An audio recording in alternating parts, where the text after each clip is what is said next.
നമ്മുടെ എല്ലാ ആഴ്ചകളിലും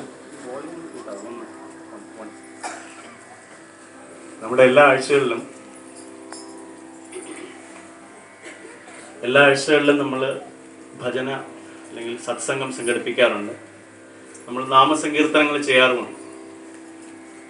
അപ്പോൾ നമ്മൾ സാധാരണ ചെയ്യുന്ന നാമസങ്കീർത്തനങ്ങളും എന്നാൽ ഈ പറയുന്ന സമ്പ്രദായ ഭജനയും തമ്മിൽ എന്താണ് വ്യത്യാസം?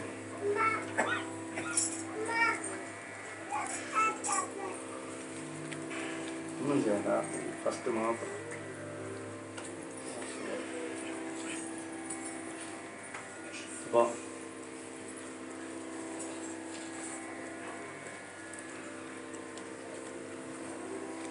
അപ്പോൾ എന്താണ് ഇത് തമ്മിലുള്ള നമ്മൾ എല്ലാ ആഴ്ചകളിലും നമ്മൾ ഭജൻസ് നടക്കുന്നുണ്ട്.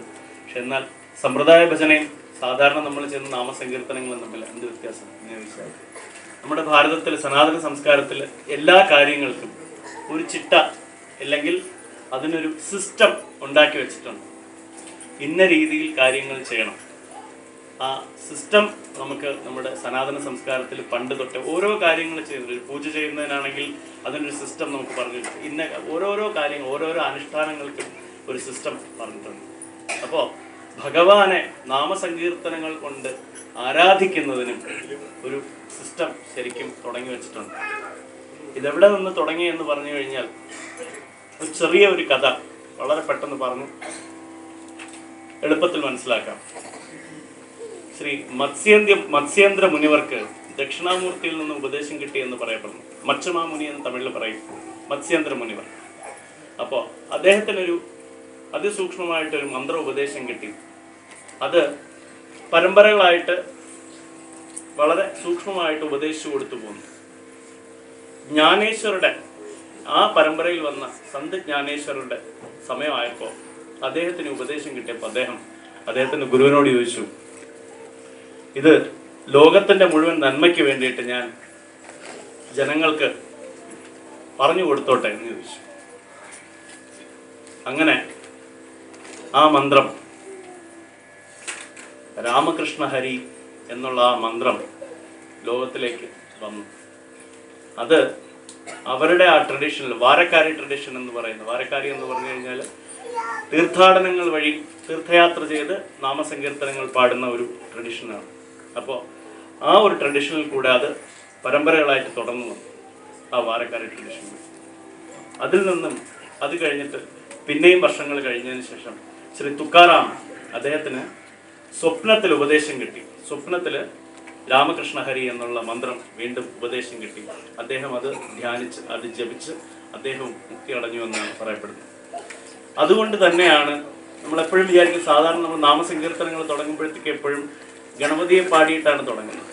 പക്ഷെ നാമസങ്കീർത്തനം തുടങ്ങുമ്പോൾ രാമകൃഷ്ണ ഹരി എന്ന് പാടിയിട്ടാണ് നമ്മൾ തുടങ്ങുന്നത്. അപ്പോൾ ഇതുകൊണ്ടാണ് നമ്മൾ രാമകൃഷ്ണ ഹരി ആദ്യമായിട്ട് പാടി നമ്മൾ ഭജന തുടങ്ങുന്നത്.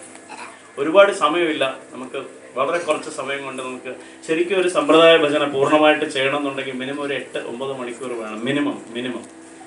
കാരണം വെച്ചാൽ ഒരുപാട് അപ്പം ഞാൻ ഇതിൻ്റെ അകത്ത് എന്തൊക്കെ വരുന്നു എന്നുള്ളത് പറഞ്ഞിട്ട് നമുക്ക് അതിലേക്ക് കറക്റ്റ്. പ്രധാനമായിട്ടും നമ്മൾ പുണ്ടരീകം പാടിയതിന് ശേഷം നമ്മൾ ഹരിനാരായണ അല്ലെങ്കിൽ അതിനോടൊത്തുള്ള ഗോവിന്ദനാമ സങ്കീർത്തനങ്ങൾ ഏതെങ്കിലും ഒരു കീർത്തനം പാടിക്കഴിഞ്ഞാൽ ആദ്യമായിട്ട് ചെയ്യുന്നത് തോടേമംഗളം. ഇത് ആര് കൺസോളിഡേറ്റ് ചെയ്തു എന്ന് ചോദിച്ചു കഴിഞ്ഞാൽ, ഈ ഒരു സിസ്റ്റത്തിൽ വന്ന ഭജന സമ്പ്രദായത്തിന് നമ്മുടെ ദക്ഷിണേന്ത്യൻ രീതിയിൽ ആരാണ് അതിനെ ചെയ്യുന്നത്? മരുത്താനല്ലൂർ സദ്ഗുരു സ്വാമികൾ, വെങ്കടരമണ സ്വാമികൾ, ഗോപാലകൃഷ്ണ തീർത്ഥ ഭാഗവതർ, ഇങ്ങനെയുള്ള കുറേ ആചാര്യന്മാരാണ് ഇതിനെ ഒന്ന് കൺസോളിഡേറ്റ് ഒരു സിസ്റ്റമാക്കി രൂപീകരിച്ച് കൊണ്ടുവന്നത്. അപ്പോൾ ഇതിൽ ആദ്യമായിട്ട് പാടുന്നതാണ് തോടേമംഗളം. 5 കൃതികളുണ്ട്. 5 രാഗത്തിൽ പല താളങ്ങളിലായിട്ട് കണ്ടിന്യൂസ് ആയിട്ട് പാടിപ്പോകുന്ന കൃതികളാണ്.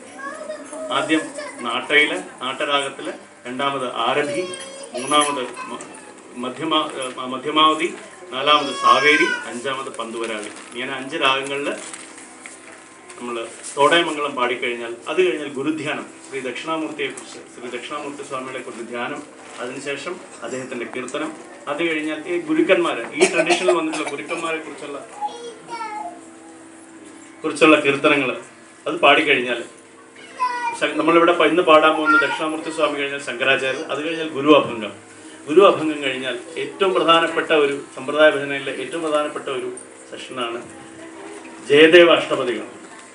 24 അഷ്ടപതി ഉണ്ടായാലും നമുക്ക് 24 പാടാനുള്ള സമയമില്ല, ഒരു ദിവസം മുഴുവനും വേണം. അപ്പോൾ അതിൽ ഒരു അഷ്ടപതി, രണ്ടാമത്തെ അഷ്ടപതി നമ്മൾ പാടും.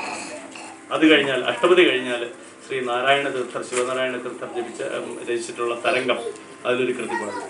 അത് കഴിഞ്ഞാൽ ഭദ്രാചല രാമദാസർ, പുരന്ദരദാസർ, ശ്രീ ത്യാഗരാജ സ്വാമികൾ, സദാശിവ ബ്രഹ്മേന്ദ്ര സ്വാമികൾ, ഇങ്ങനെ കബീർദാസ്, തുളസീദാസ്, മീരാഭായി, ഇങ്ങനെയുള്ള ഗുരുക്കന്മാർ രചിച്ച ഭജനകൾ. നമ്മളതിൽ ഇന്ന് ഭദ്രാചല രാമദാസരുടെ ഒരു കൃതി മാത്രം നമ്മൾ പാടും. അത് കഴിഞ്ഞാൽ നാമസങ്കീർത്തനം കഴിഞ്ഞ് നമ്മൾ ശ്രീകൃഷ്ണന്റെ ഭജന പാടിക്കഴിഞ്ഞാൽ പാണ്ഡുരംഗനെ കുറിച്ച് അഭംഗുകൾ, മറാഠി അഭംഗ്, ഈ വാരക്കാരി ട്രഡീഷൻ വഴി വന്നിട്ടുള്ള മറാഠി അഭംഗുകൾ പാടും. അപ്പോൾ ഒരു കാര്യം കൂടെ പറഞ്ഞോട്ടെ ഭജന തുടങ്ങുന്നതിന് മുമ്പ്. ഭഗവാനെ കിടന്ന് പ്രാർത്ഥിച്ചാൽ, കിടന്നുകൊണ്ട് നമ്മൾ ഭഗവാന്റെ നാമം ഉരുവിട്ടാൽ ഭഗവാൻ നമ്മുടെ അടുത്ത് വന്നിരിക്കും. ഇരുന്നു കൊണ്ട് നമ്മൾ ഭഗവാനെ വിളിച്ചു കഴിഞ്ഞാൽ ഭഗവാൻ നമ്മുടെ അടുത്ത് വന്ന് നിൽക്കും. നമ്മൾ നിന്നുകൊണ്ട് വിളിച്ചാൽ ഭഗവാൻ നമ്മുടെ അടുത്തുനിന്ന് നൃത്തം ചെയ്യും. ഭക്തൻ പാടി നൃത്തം ചെയ്ത് കഴിഞ്ഞാൽ ഭഗവാൻ എന്ത് ചെയ്യണമെന്നറിയാതെ വന്ന് നിൽക്കും. മുമ്പ് പാടി നൃത്തം ചെയ്യുന്ന ഭക്തനെ കണ്ടിട്ട്, സ്വയം മറന്ന് പാടി നൃത്തം ചെയ്യുന്ന ഭക്തനെ കണ്ട് ഭഗവാൻ അടുത്ത് വന്ന് നിൽക്കും, ഞാൻ എന്തെടുത്ത് കൊടുക്കണമെന്ന്. അങ്ങനെയാണ് രണ്ട് കൈകളും സ്വന്തം ഇടുപ്പിൽ വെച്ചിട്ട് എടുത്ത് പൊക്കുകയാണ് ഭഗവാൻ സ്വന്തമായിട്ട്. ഞാനിതാ നിന്നെ തന്നെ തരുന്നു. അപ്പോൾ അഭംഗങ്ങൾ പാടുമ്പോൾ നൃത്തം ചെയ്യുന്നത് കണ്ട ആൾക്കാർ ഇങ്ങനെ നൃത്തം ചെയ്യുന്നത് കാണാം. ഭഗവാൻ രണ്ട് കൈ കൊണ്ടും തന്നെ പൊക്കിയെടുത്ത് കൊടുക്കുകയാണ്. വേറൊന്നും എനിക്ക് കൊടുക്കാനില്ല, ഇനി എന്നെ തന്നെ തരാനുള്ളൂ എന്ന് പറഞ്ഞു. അപ്പോൾ അങ്ങനെ ഇന്നത്തെ മുഴുവൻ ഭജനയിലും, ഭജന എന്ന് പറയുന്നത് പാടുന്നവർക്ക് പാടുന്ന പുണ്യം, കേൾക്കുന്നവർക്ക് അത് കേട്ട പുണ്യം. അത് തിരിച്ച് പാടിക്കഴിഞ്ഞാൽ ഞങ്ങൾ പാടുന്നവർ കേൾക്കുമ്പോൾ ഞങ്ങൾക്ക് അത് വീണ്ടും പുണ്യം. അപ്പോൾ അതുകൊണ്ട് ഭജന പാടാനും കേൾക്കാനും കൂടെ പാടാനും അത് ആസ്വദിക്കാനും ഭക്തിയോടുകൂടി ആസ്വദിക്കാനും ഉള്ളതാണ്. അപ്പം എല്ലാവരും അത് അതേ രീതിയിൽ തന്നെ അത് ഉൾക്കൊണ്ട് പാടണം. അഭംഗുകൾ വരുമ്പം എല്ലാവരും സ്വയം മറന്ന് ഭഗവാനിൽ അർപ്പിച്ച് നൃത്തം ചെയ്യണം. അങ്ങനെ നമുക്ക് ഇന്നത്തെ ഈ പൂർണ്ണമായിട്ടുള്ള ഈ സമ്പ്രദായ ഭജന ഈ പ്രോഗ്രാം നമുക്ക് പൂർണ്ണമായും ഭഗവാന് സമർപ്പിച്ച് ഭംഗിയാക്കി നമുക്ക് കൊണ്ടാടാം.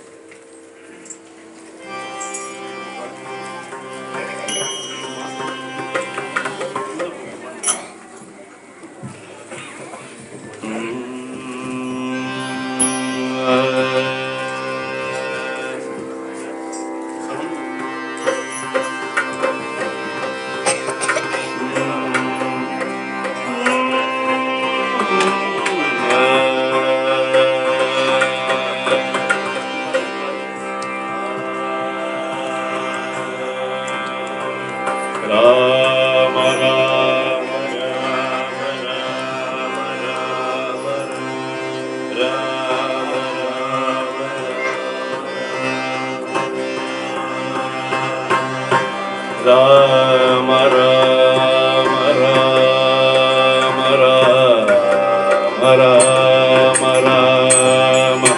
Rama Rama Rama Rama Rama Rama Janaki Gandha Smaranam Sada Sarvatra Modindana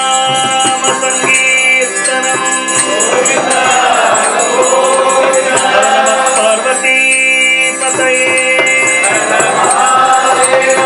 Vinayaka Murti ki Sharada Devi ki Sadguru Murti ki Vettivel Muruganakku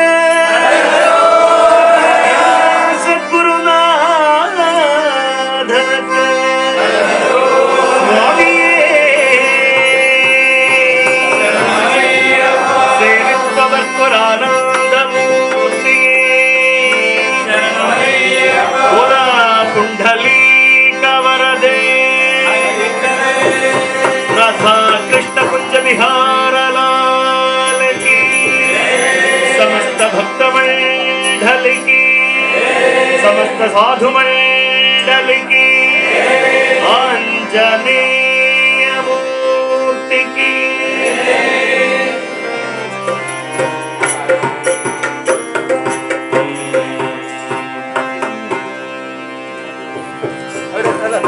भज गोविंदम भज गोविंदम गोविंदम भज मूढ़मते भज गोविंदम भज गोविंदम गोविंदम भज मूढ़मते भज गोविंदम भज गोविंदम भज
श्रीहरये नमः परमात्मने नमः सद्गुरु चरणारविन्दाभ्यो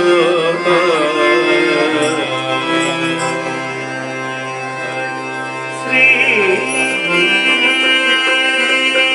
सीता लक्ष्मण भरत शत्रुघ्न आंजनेय समेत श्री रामचंद्र स्वामिने शुक्लां वरदरं विष्णुं